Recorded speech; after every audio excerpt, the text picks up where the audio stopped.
त्यांच्या वडिलांचे 81 झाले, त्यामुळे काही घाबरायचं कारण नाही. सहस्त्रचंद्र दर्शन सोहळा झाला. शंकर महाराजांच्या बाबतीत अनेक पद्धतीने वर्णन केलेलं आहे.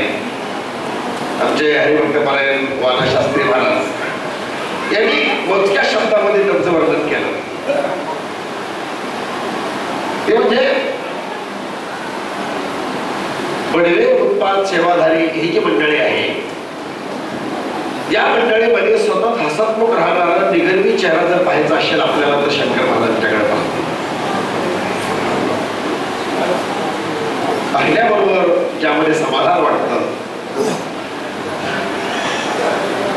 कुणाशीही बोलताना अनेकाशी संबंध ठेवताना कसल्याही प्रकारचा गर्व नाही, कुणाच्याही घरी जाणार आणि मुळामध्ये बडवे उत्पाद सेवाधारी आणि फडकरी ही एक साखळी आहे. हे अतूट अशा प्रकारचं नातं आहे. आणि ते नातं जसं फडकरी मंडळीकडून नेहमीच आपल्या जातं, त्याच पद्धतीने शंकर महाराजांनी सुद्धा अगदी आपल्याकडून सुद्धा ती व्यवस्था कोणी जमलेला आहे. कुठल्याही फडकऱ्याच्या घरी कोणताही कार्यक्रम असला तरी त्या घरी शंकर महाराज अगदी आवर्जून जातात. आणि आपली जी सेवा आहे एखाद्या बऱ्याचदा त्या सप्ताहामध्ये शंकर महाराजांचं कीर्तनही नसतं. मला सांगतात, अरे मला सगळेच कीर्तन देत जाऊ नका.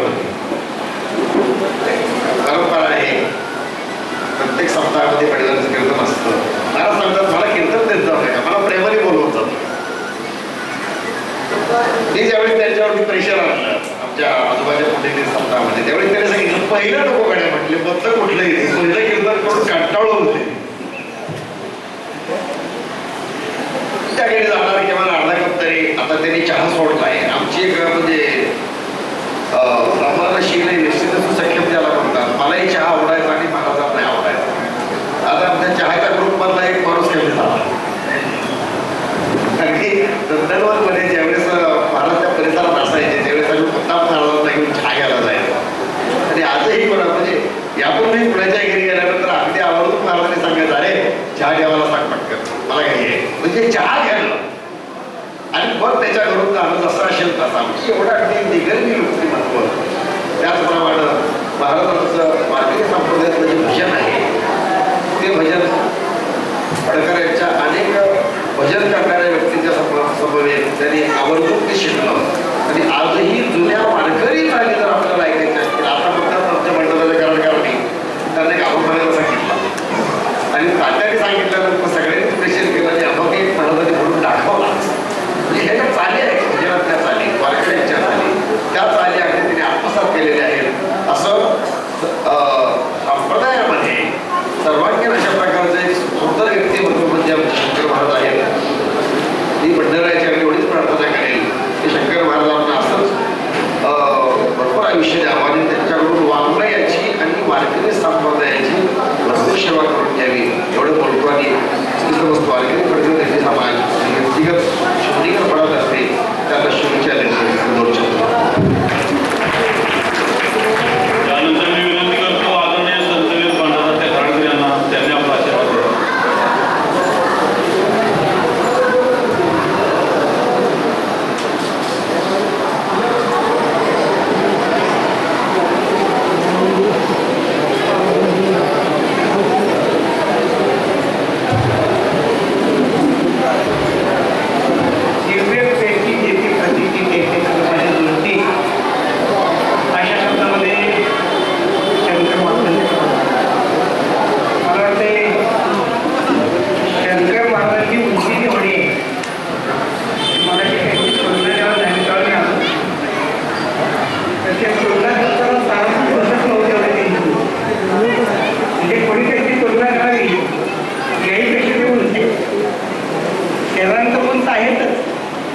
त्याचबरोबर मनन उंचे. मला तर बडवे मंडळीच्या पैकी निसंतपणे बोलण्यासाठी म्हणून माझ्या दृष्टीने अधिक जवळचे. मी केव्हाही त्यांना चेष्टेनं तर बोलतोच, रागानं सुद्धा बोलतो. आपल्याला विशेष वाटतं मी कधी कधी त्यांना रागाने बोलतो आणि ते सर्वांशी समर्थ होतं. आज द्वादशीला आमच्या मठामध्ये त्यांची सेवा असते. आज त्यांच्या हे शस्त्रपूर्ती होणार नाही, दरवर्षी सेवा असते, येतात. आणि मी त्यांना निसंकोचपणे म्हणतो, महाराज जेवणार का?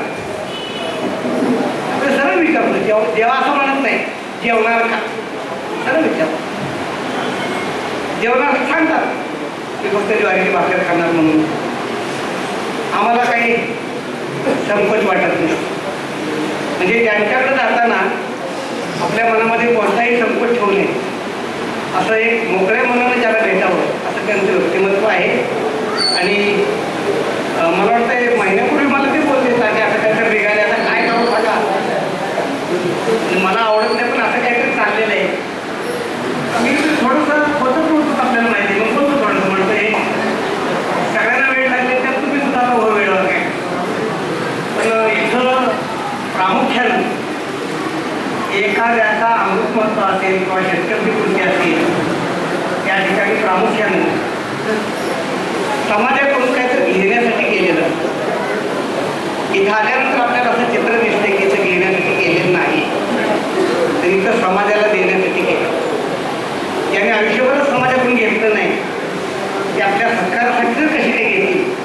पण त्यांनी इथं मोठ्या श्रेष्ठ मंडळींची संतपूजन करून मला सत्कार नाही करायचा, या सगळ्या संत मंडळी मला पूजा करायच्या, की ज्या पूजा करून तुमच्याकडून आम्हाला काहीतरी आशीर्वाद प्राप्त व्हावा.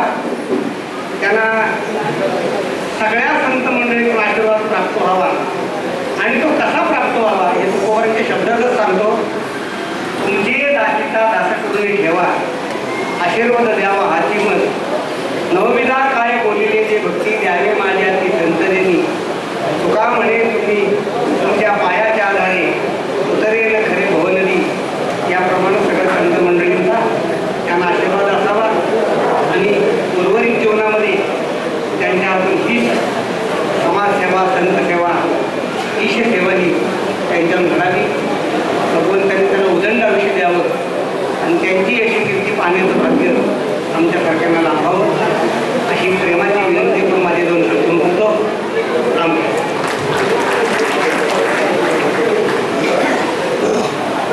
यानंतर विनंती करतो की हांडे महाराजांना. हांडे महाराज झाले ते त्यांना आम्हाला चैन पाहिजे नाही, महाराज नाही म्हणते तर महाराज तुम्हाला तोपर्यंत जायचं.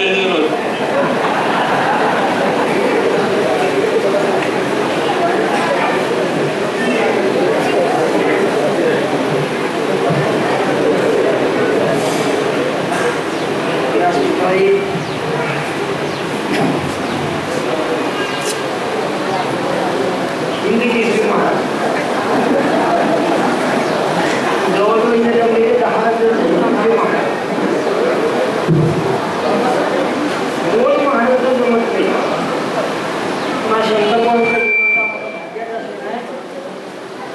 सगळी एकमेकाची तोंड न बघणारी, एकमेकाला काही आत एक बाहेर एक नेहमी जाऊन दोन सतत दोन हसम दोन हलगत जमत नाही. दोन शास्त्री दोन स्त्री दोन जमत नाही. दोन आवा दोन बावा दोन जावा, एवढे सगळे फलकरी मटवाले दिंडीवाले प्रबोधनकार आज एका ठिकाणी आले. माझी शक्ती आहे म्हणून बोलायचं तेव्हा मी आलो आनंद बोलायला. त्याच्यापेक्षा मी 3 वर्षांनी वडील आहे, 61 आता मी 78 मध्ये आहे. म्हणजे आम्ही येत दोघांचं आमचं आयुष्य पण असं वयात जमलं. हा विनोद केला श्रीमंताला सुद्धा माझ्या चंद्रमोहन अशा मी खाली बोल करा. पण हा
पांडुरंगमय बळीला असं एक बरेच मोठे लोकच व्यक्तिमत्व आता बाबांनी बोलल्याप्रमाणे आणि यावया सुद्धा हे सुद्धा त्यांची यशस्वी वाटत नाही 40मध्ये आहे तरी असं वाटतं याची त्यांनी सौंदर्य हे शरीर बोली परमाट आणि व्यर्थाशिल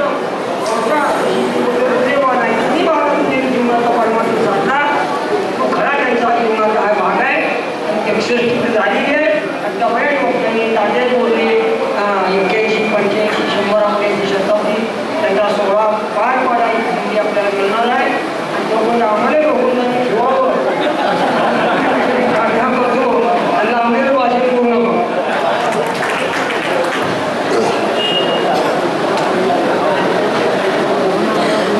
यानंतर मी विनंती करतो आपलं चालतं बोलतो विद्यापीठ आदरणीय चैतन्य महाराज निघलो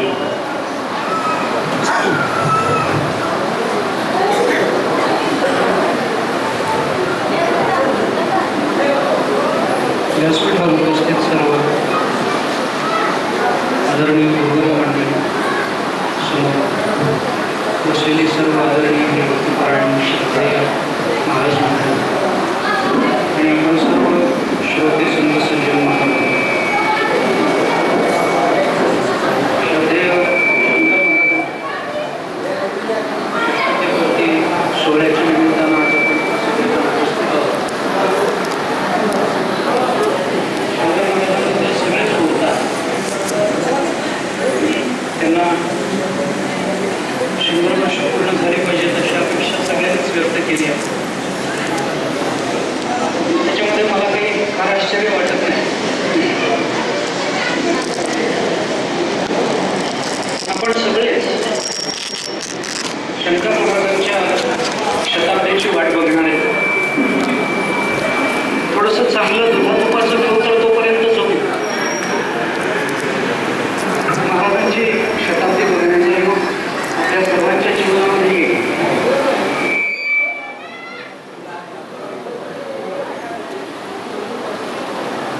शंकर महाराजांच्या एकूणच शेतकरी आणि वारकरी जीवनाच्या विषयी आतापर्यंत सगळेच बोलून आले ते वेगळं बोलणार नाही तर त्यांनी म्हणजे सुरुवातीला सांगितलं होतं की भक्ती वाढवणुकी कार्यक्रम लागत याच्याकरता लोकांनी बोललं पाहिजे त्या सर्वांच्या वतीनं महाराज करणार होते शंकर महाराजांनी आग्रह केला शंकर महाराजांचा माझा परिचय मी जादू मसाला आल्यापासून जास्त दिवस नाही पण मी शंकर महाराजांना बघत होतो माऊलीच्या सोहळ्यामध्ये चालताना लांबून मला कोणी दाखवत होतं हे शंकर महाराज घडवे आणि तेव्हा फक्त स्वतंत्रतांबरोबर चालताना नेहमीमध्ये चालताना तिथे जर आम्ही जर उशिरा होऊन मागे जर आलो तर दिल्लीमध्ये जाताना मी त्यांना अनेक वेळेला पाहिजेला आणि त्याच्या पहिल्या दर्शनामध्ये मला हे जाणवलं होतं की यांची जवळीक आपली झाली पाहिजे भगवंताने ती इच्छा पूर्ण केली आणि इतकी जवळीक वाढली की आज शंकर महाराज जेव्हा पंढरपुरामध्ये मुक्कामाला असतात त्यावेळेला गाथा आणि ज्ञानेश्वरी हे दोन्ही त्यांची प्रवचनं चुकत नाही वक्ता म्हणून शंकर महाराजांची कीर्ती शंकर महाराजांबद्दल सगळेच बोलतील पण एक चांगला श्रोता कसा असावा याचंही शंकर महाराज हे उत्तम उदाहरण अगदी अलीकडचा प्रसंग सांगायचं झालं तर त्यांच्या ऐकण्याच्या दाद देण्यावरून आदरणीय बाबा महाराजांनी विचारलं की हे कोण आहे म्हणजे त्यांची दाद सुद्धा इतकी उत्स्फूर्त होती बाबा महाराजांनी नंतर चौकशी केली की एवढी उत्स्फूर्त दाद देणारा मला कोण आहे परिचय नसताना त्यांना उत्स्फूर्त दाद देणारा शंकर महाराजांनी चौकशी करावी श्रोता कसा असावा शंकर महाराजांचं बोलणं शंकर महाराज त्यांना महाभारत म्हणालं होतं पहिल्या दिवसाचीच कीर्तन त्यांचा राजा काय स्वाभाविक आहे आपल्या पंढरपूरच्या प्रथेनुसार परंपरेनुसार पडवे उत्पाद आता अविनाश महाराज गेल्यापासून फार मोठं संप्रदायाला मोठ्या प्रमाणामध्ये चांगला लागतो सेवा दाखवण्यापैकी बाबा आलो शंकर काय म्हणून शंकर महाराजांचं नाव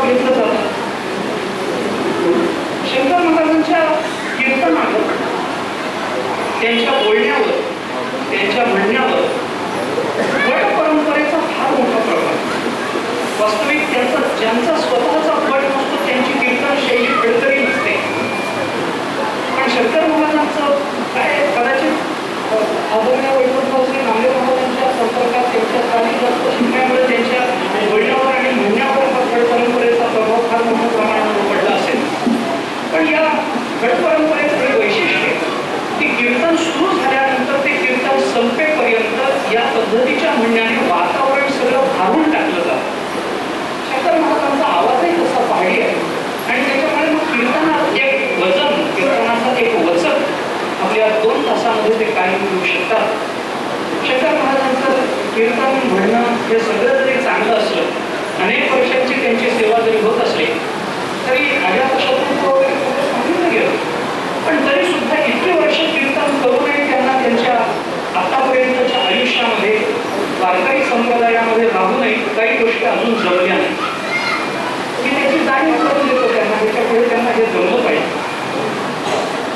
इतकी वर्ष कीर्तन